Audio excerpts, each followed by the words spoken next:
नमस्कार दोस्तों, आज मैं आपको एकादशी व्रत में सुनी जाने वाली तुलसी माता की कथा सुनाने जा रही हूँ। प्रेम से बोलिए तुलसी माता की जय हो, विष्णु भगवान की जय हो। श्रीमद् देवी भागवत पुराण में तुलसी के अवतरण की कथा मिलती है। एक बार शिव जी ने अपने तेज को समुद्र में फेंक दिया था। उससे एक महातेजस्वी बालक ने जन्म लिया। यह बालक आगे चलकर जलंधर के नाम से प्रकर्मी राजा बना। इसकी राजधानी का नाम जलंधर नगरी पड़ा।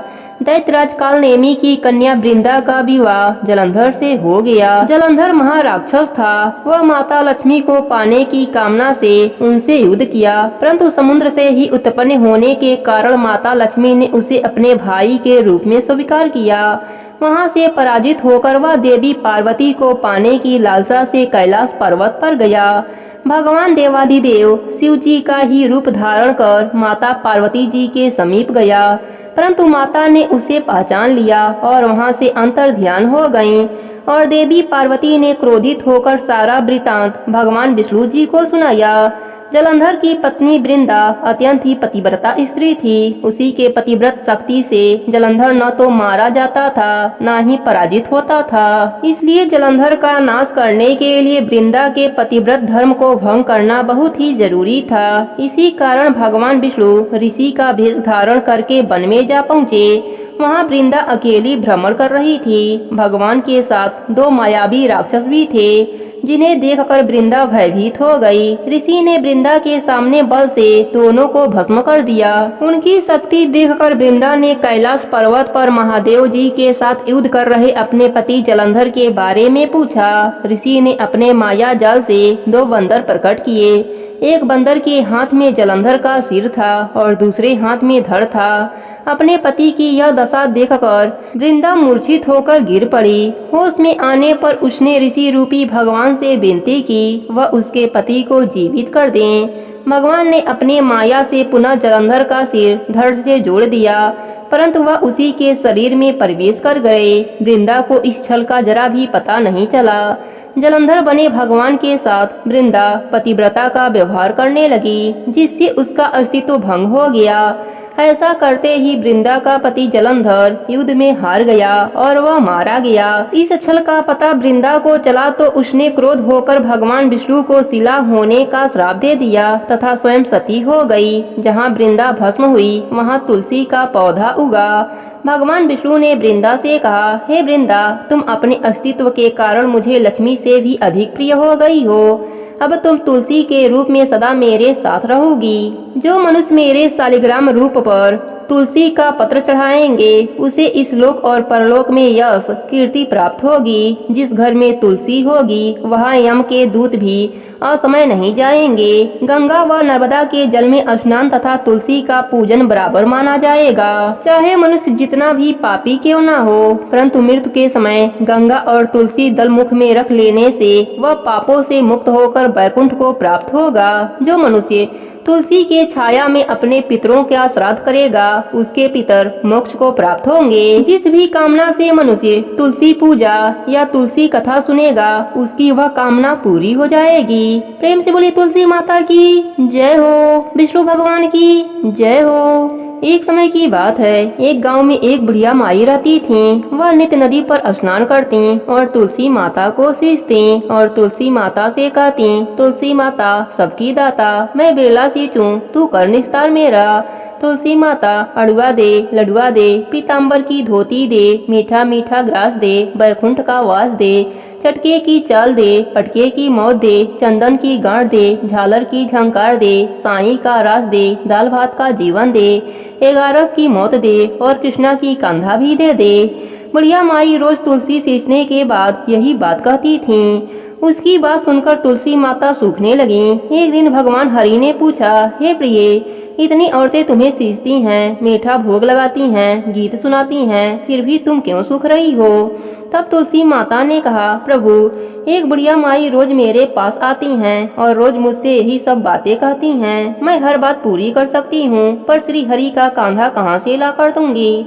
तब भगवान हरि बोले, जब वो मरेगी तब कान्हा देने मैं स्वयं आ जाऊंगा। प्रिय, तू चिंता मत कर, कुछ दिनों के बाद बुढ़िया माई का देहांत हो गया। बुढ़िया माई के अंतिम संस्कार के लिए गांव के कुछ लोग बुढ़िया माई के मृत शरीर को उठाने लगे तो बुढ़िया माई इतनी भारी हो गईं कि किसी से नहीं उठती। सब गांव वाले बोलने लगे कि बुढ़िया माई तो अपने पूरे जीवन में पूजा पाठ किया था, फिर भी यह इतनी भारी कैसे हो गईं। उधर बूढ़े ब्राह्मण के रूप में भगवान हरि स्वयं वहाँ आए और पूछने लगे क्या हुआ। तब सभी कहने लगे बुढ़िया माई का शरीर उठ नहीं रहा है, लगता है यह पाप भी बहुत करती थीं, इसलिए यह मरने के बाद भारी हो गई हैं। तब भगवान के रूप में प्रभु बोले मुझे इनके कानों में एक बात कहने दो, शायद उठ जाएं। लोग बोले ठीक है, आप भी प्रयास कर लो।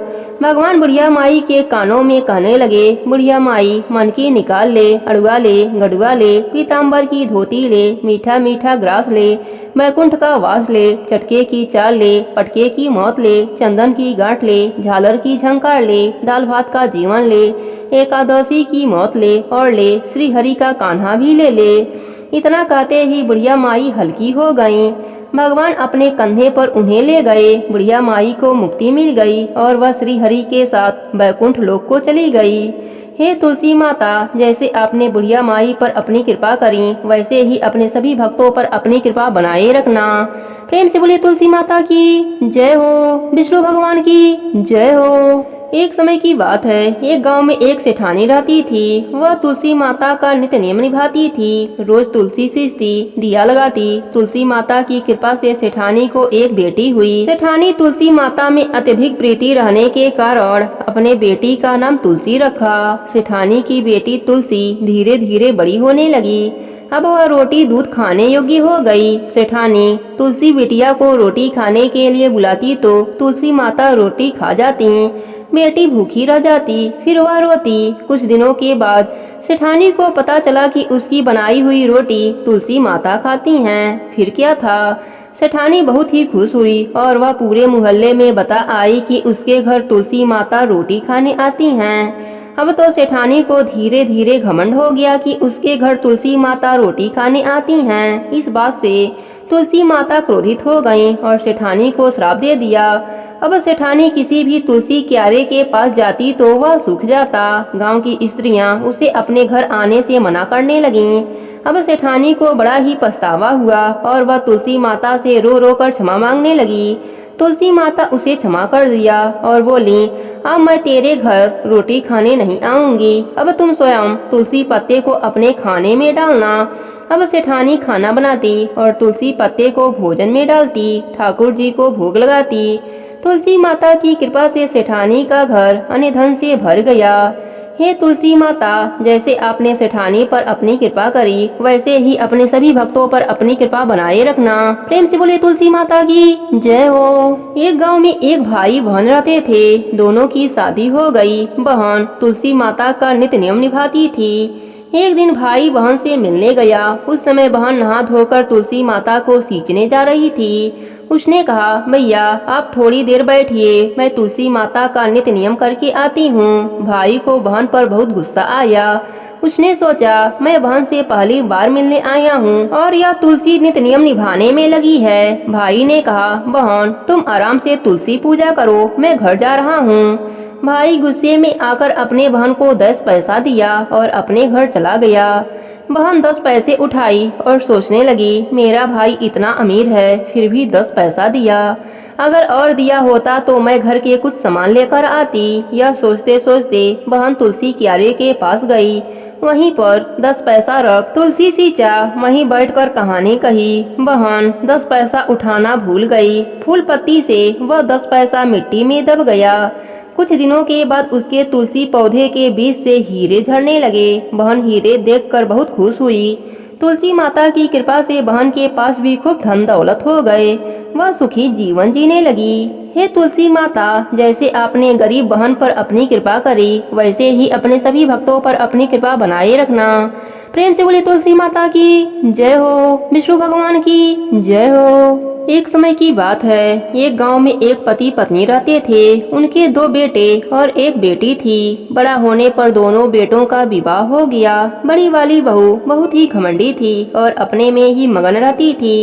सास ससुर की बिल्कुल सेवा नहीं करती। छोटी वाली बहू शांत स्वभाव की थी। सास ससुर की हमेशा सेवा करती थी और सुबह उठती, तुलसी सींचती, दीपक जलाती और कथा कहती। उसका पति कुछ नहीं कमाता था, बड़ा वाला बेटा कमाता और उसी के पैसों से घर का खर्चा चलता था। एक बार बड़ी बहू ने सोचा, ससुर जी भी बूढ़े हो गए, देवर भी कुछ नहीं कमाता, मेरे पति ही अकेले कमाते हैं और पूरे घर का खर्चा चलाते हैं, तो मैं ऐसा क्यों करूं? मैं भी अपने पति का कमाई खर्च नहीं करने दूंगी। बड़ी बहू अपने सास ससुर से कहने लगी, मैं अलग रहना चाहती हूँ। देवर जी भी नहीं कमाते और आप बूढ़े हो गए। मेरे पति की कमाई से पूरे घर का खर्चा चलता है, इसलिए मैं अलग रहना चाहती हूँ।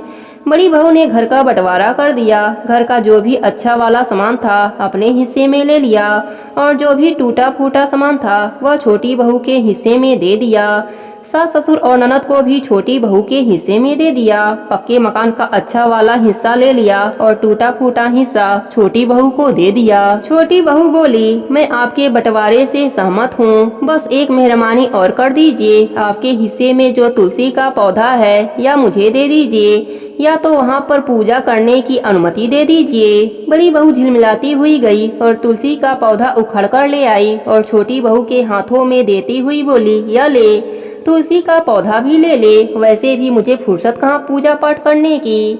ऐसा करने पर माता लक्ष्मी छोटी बहू के पीछे पीछे उसके साथ चली आईं। बड़ी बहू के घर से माता लक्ष्मी चली गईं और छोटी बहू के घर पर माता लक्ष्मी का वास हो गया, क्योंकि माता लक्ष्मी तो तुलसा के पौधे में विद्यमान रहती हैं। अतः तुलसी का पौधा छोटी बहू के पास आ गया था। धीरे धीरे बड़ी बहू के घर में परेशानियां होने लगीं। उसके पति की नौकरी भी चली गई, लेकिन छोटी बहू का पति को अचानक ही एक नौकरी मिल गई।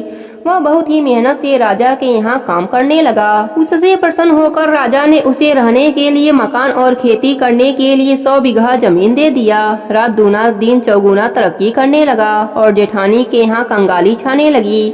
उसके पति की नौकरी भी चली गई और वह बीमार रहने लगा। हाल यह हुआ कि बड़ी बहू को दूसरे के यहाँ काम करके अपना गुजारा करना पड़ता और छोटी बहू ठाठ से रहने लगी। अपने सास ससुर की सेवा करती, सुबह शाम माता तुलसी की पूजा करती, दिया लगाती, कथा कहती थी। इस प्रकार तुलसी माता की कृपा से छोटी बहू के घर में अन्य धन का भंडार भर गया। हे तुलसी माता, अपने सभी भक्तों पर अपनी कृपा बनाए रखना। कहानी अधूरी हो तो पूरी करना, पूरी हो तो मान रखना। प्रेम से बोली तुलसी माता की जय हो, विष्णु भगवान की जय हो। एक समय की बात है, एक गांव में एक ब्राह्मण और ब्राह्मणी रहते थे। उनके कोई भी संतान न थी। ब्राह्मण नित्य नियम से सुबह नदी में स्नान करने जाता और घर आकर पूजा पाठ करता था। एक दिन ब्राह्मण नदी स्नान करने के बाद जाने लगा तो पीछे से किसी ने आवाज दी, बाबा मैं भी आऊं। उस ब्राह्मण ने पीछे मुड़कर देखा पर वहाँ कोई नहीं था। फिर से चला तो फिर से आवाज आई, बाबा मैं भी चलूं। ब्राह्मण ने सोचा, कोई दिखाई तो देता नहीं, कौन बुला रहा है। फिर ब्राह्मण ने कहा, भूत प्रेत हो तो मत आना, कोई देव हो तो आना। इतने में एक छोटी सी कन्या आई और बोली, बाबा मैं भी आपके घर आऊंगी। ब्राह्मण ने अंगुली पकड़ाई और उसे घर लेकर आ गया। घर आने पर उसकी स्त्री बोली, यह कन्या किसकी है? वह कन्या बोली, माँ मैं तेरी हूँ। ब्राह्मणी ने ब्राह्मण से पूछा, क्या बात है? ब्राह्मण ने सारी बात बताई। उन दोनों ने उसे बेटी कहकर पुकारा। वह दोनों पति पत्नी खुश हुए और बोले, इसका क्या नाम रखें? ब्राह्मण बोला, इसका नाम तुलसी रख देते हैं, यह हमारे आंगन की तुलसी है। अब तुलसी खेलने कूदने लगी। माता पिता भी उसे बड़ा ही प्रेम करते थे। वह बड़ी हुई तो माता पिता उसकी शादी की चिंता करने लगे। तब तुलसी बोली, मेरी चिंता आप मत करो, मुझे तो स्वयं श्री हरि लेने आएंगे, आप लोग तैयारियां करो। शादी का मुहूर्त निकला। कार्तिक शुक्ल एकादशी के दिन तुलसी जी का विवाह शालिग्राम जी के साथ हो गया। जब तुलसी जाने लगी, उसके माता पिता रोने लगे, बेटी हम तुम्हें कहाँ लेने आएंगे? तब तुलसी ने कहा, माता पिता आप मेरी चिंता मत करना, मेरा ससुराल द्वारिका धाम है। आप जब याद करोगे तो मैं आ जाऊंगी। आप अपने आंगन में तुलसी लगाना, उससे मन को शांति मिलेगी। आंगन की तुलसी को आप सदा ही हरा रखना, उसकी पूजा अर्चना करते रहना। इतना कहकर तुलसी विदा हो गई। ब्राह्मण ब्राह्मणी अपने आंगन की तुलसी की पूजा अर्चना करने लगे। कुछ दिनों के बाद ब्राह्मण ब्राह्मणी की मृत्यु हो गई। उन्हें लेने बैकुंठ लोक का विमान आया और वह दोनों ब्राह्मण और ब्राह्मणी बैकुंठ धाम को चले गए। हे तुलसी माता, जैसे आपने ब्राह्मण और ब्राह्मणी पर अपनी कृपा करी, वैसे ही अपने सभी भक्तों पर अपनी कृपा बनाए रखना। कहानी अधूरी हो तो पूरी करना, पूरी हो तो मान रखना। प्रेम से बोली तुलसी माता की जय हो, विष्णु भगवान की जय हो।